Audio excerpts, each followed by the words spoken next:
Olá pessoal, bem-vindos a mais um vídeo do canal. Hoje nós vamos dar início ao estudo da hidrostática. Então, primeiramente, nós vamos falar aqui da densidade, traçando a diferença entre a densidade e a massa específica. Essa aqui é a densidade. Ambas, elas podem ser representadas por massa sobre volume. No entanto, na massa específica, ela corresponde, como ela diz, uma massa específica, ou seja, de uma substância em específico. Então, por exemplo, quando eu quero descobrir a massa específica do ferro. Então, eu vou fazer o cálculo da massa do ferro sobre o volume do ferro. No caso da densidade, eu vou colocar sobre o volume total. Por exemplo, quando você tem um barco, um navio, no caso bem grande, feito de ferro. E aí, ele vai ser feito de ferro, mas eu vou botar vários espaços com ar, vazios, espaços vazios, para eu, então, aumentar o meu volume e então a densidade ficar menor e, por exemplo, ser possível flutuar aí no mar, ao invés de afundar, como por exemplo, um prego, Um prego feito de ferro, eu afundaria. Mas para eu conseguir fazer com que ele boie, eu tenho que aumentar aqui esse volume para diminuir a densidade. No caso da pressão, nós temos que a pressão ela é igual ao volume, ou a força que eu aplico sobre uma determinada área. A força no SI, A força, no caso, seria em newtons e a área em metros ao quadrado. Então, daria aí uma unidade de newtons por metro ao quadrado. Só que eu também posso representar essa pressão como Pascal e também como ATM. No caso, um ATM é igual a 10⁵ Pascal. Torricelli, ele fez um experimento com o uso do mercúrio, em que ele pegou um pedaço de mercúrio, esse negócio aqui, cheio de mercúrio, e pegou uma vasilha aqui e colocou assim, ficando dessa forma aqui.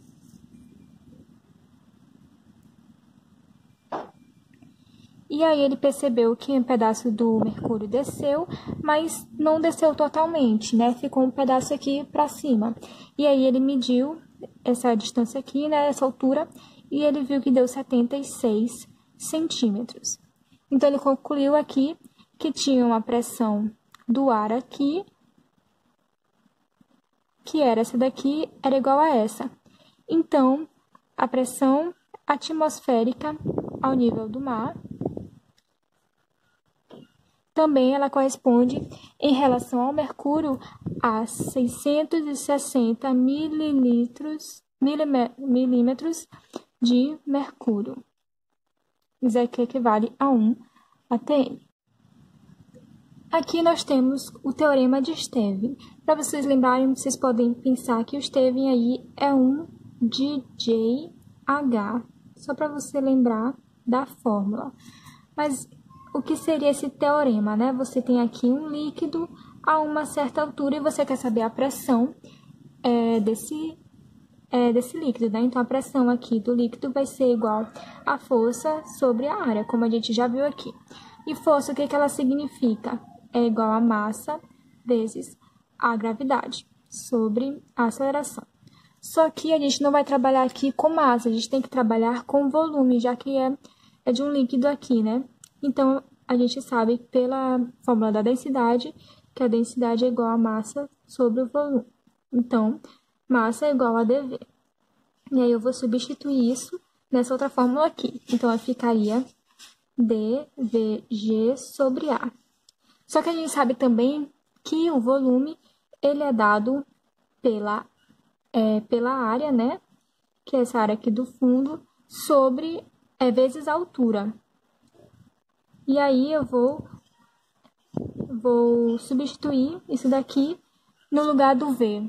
E aí vai ficar DAHG sobre A, que esses A vão cortar, e aí vai ficar que a pressão do líquido é igual a DGH, botando aqui na fórmula como eu mostrei. E aí lembra que é o de D.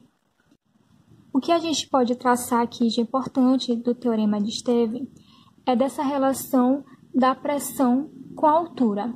Ou seja, como essa pressão e a altura elas estão aqui nessa fórmula diretamente proporcional, então a gente sabe que quanto maior a altura, maior a profundidade, maior será a pressão. E isso a gente consegue traçar várias observações interessantes, né? Como, por exemplo, na questão até que caiu no Enem, da garrafa. Se eu fizer um furo, a garrafa aqui está cheia de água. Se eu fizer um furo em 3 localidades, aqui em cima, o fluxo, a pressão vai ser menor. Então, ele não vai andar uma grande distância. Então, ele vai fazer mais ou menos assim. No caso aqui, que já está no meio, já tem uma maior pressão. Então, ele vai um pouco mais para frente, vai ter maior velocidade, né? E já aqui tem aqui bastante pressão, então ele vai conseguir andar bastante. Então, ele vai fazer um fluxo bem grande, ficando assim. Outra coisa também importante é que a gente observa, por exemplo, nas barragens.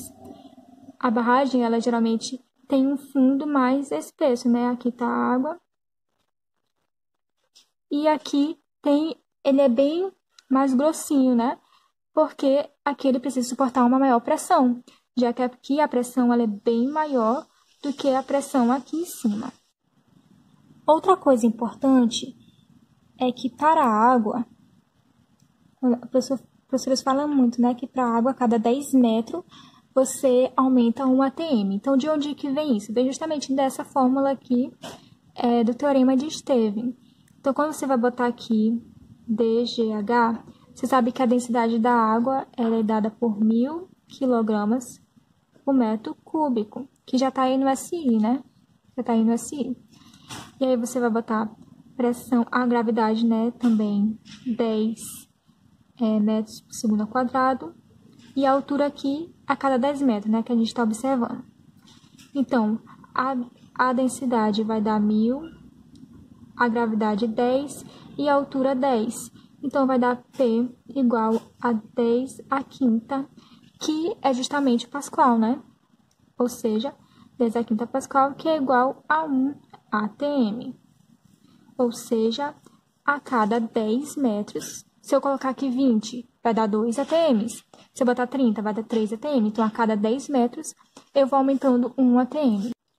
Agora, aqui, em relação ao teorema de Pascal. Você lembra aqui o P, você lembra logo da prensa hidráulica. O que é essa prensa hidráulica? É aquele sistema que é mais ou menos assim. Você tem uma parte que tem uma área menor, uma areazinha, vou botar aqui área, e aqui uma areazinha maior representando pelo A maiúsculo. E aí, com isso, eu aplico uma certa força aqui, que no caso é de menor intensidade, que é daqui, que vai formar aqui, né? Se eu aplicar uma certa força aqui, eu vou transmitir uma certa força aqui maior. Por que eu vou transmitir uma força aqui maior? Porque durante esse processo, quando você você aplica uma certa força aqui, você vai gerar uma diferença de pressão. E essa pressão ela é transmitida sobre o tubo, né? Sobre esse caminho aqui. E vai chegar no outro lado, sobre também uma diferença de pressão. E como a gente viu, a pressão ela é dada pela força sobre a área. Então, como a diferença de pressão aqui vai ser igual aqui, então a gente pode fazer essa relação aqui. A força de 1, vou botar aqui como se aqui fosse 1. Aqui é 1 e aqui tudo 2. Então, a força de 1 vai ser igual vai ser sobre a força de 1 sobre a área de 1 igual a força de 2 sobre a área de 2. Então, eu sei aqui que se eu tenho uma força menor, se eu tenho uma área menor, eu vou aplicar uma força menor. E se eu tiver uma área maior, eu vou conseguir aplicar aí uma força maior. Por conta dessa diferença de pressão ser igual. Então, eu aplico aqui uma força menor, mas quando eu chego lá, eu aplico uma força bem maior. E aí eu consigo, por exemplo, mover caminhões, coisas bem pesadas, aplicando uma força pequena. Já o teorema de Arquimedes é daquele do empuxo, que você lembra por devagar. Então, o que seria isso? É quando você, por exemplo, você introduz um certo objeto num fluido, pode ser tanto um líquido quanto ar, como no gás, né? E aí, vamos supor que você bota um certo objeto na água. E a tendência do objeto, né, claro, é descer por conta dessa pressão. Então, no caso, é afundar. Mas tem vezes que ele não afunda, né? Então, ele fica ali flutuando. E aí, você, então, percebe que tem uma certa força que é contrária aí ao peso e que consegue equilibrar esse objeto aqui nesse fluido. Então, você percebe que se ele está em equilíbrio, em repouso, o empuxo é dado pelo peso, né, desse líquido ou desse ar, desse fluido aí deslocado. E como a gente viu, peso é igual a m, a massa, vezes a gravidade. E a massa, como a gente também já viu, é igual a massa é igual a densidade vezes o volume. E aí, eu vou substituir, então vai ficar dVg, ou devagar, para você lembrar. Mas você também pode analisar que o objeto ele pode afundar ou flutuar partes, né? Não totalmente dentro aqui. Flutuar uma parte do lado de fora e uma parte submersa.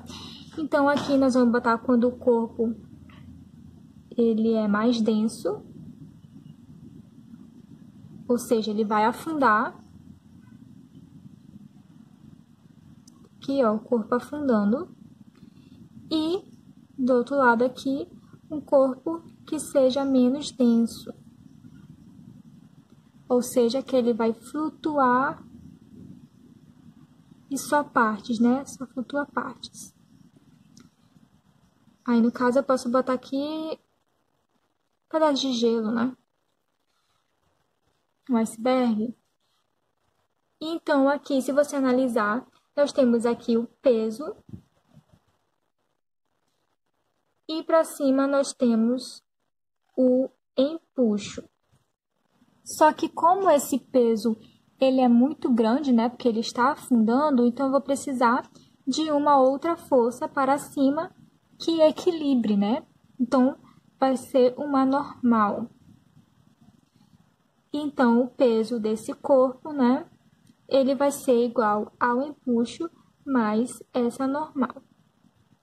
No caso do corpo que está flutuando, nós temos um peso para cá e nós temos um empuxo.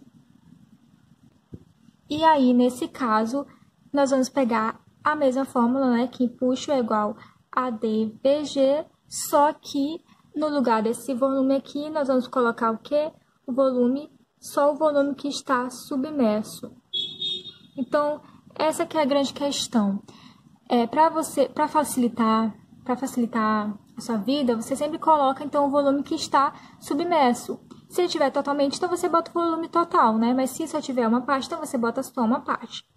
Daqui você consegue traçar uma coisa interessante.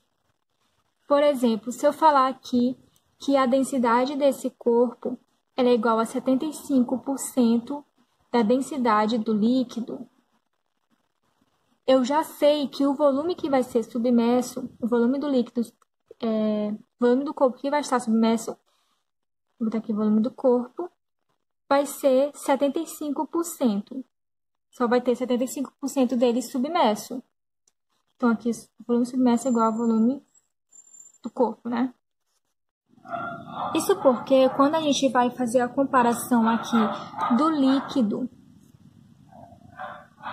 com o corpo, vai ficar, então, dVg, né? O G vai cortar, então, o que vai sobrar é só a densidade. Então, aqui a gente vai botar a densidade do líquido, vezes o volume do líquido é igual à densidade do corpo vezes o volume do corpo. E aí, a gente vai colocar volume do líquido, baixar esse volume aqui, volume do corpo, igual à densidade do corpo sobre a densidade do líquido. E aí, se eu colocar, então, que a densidade do corpo é igual a 0,75 da densidade do líquido, e aí vai cortar, então vai me dizer que o volume do líquido, então, vai ser 75% do volume do corpo. Então, isso vai me dizer que somente 75% vai estar submerso. E aí você vai usar só 75%.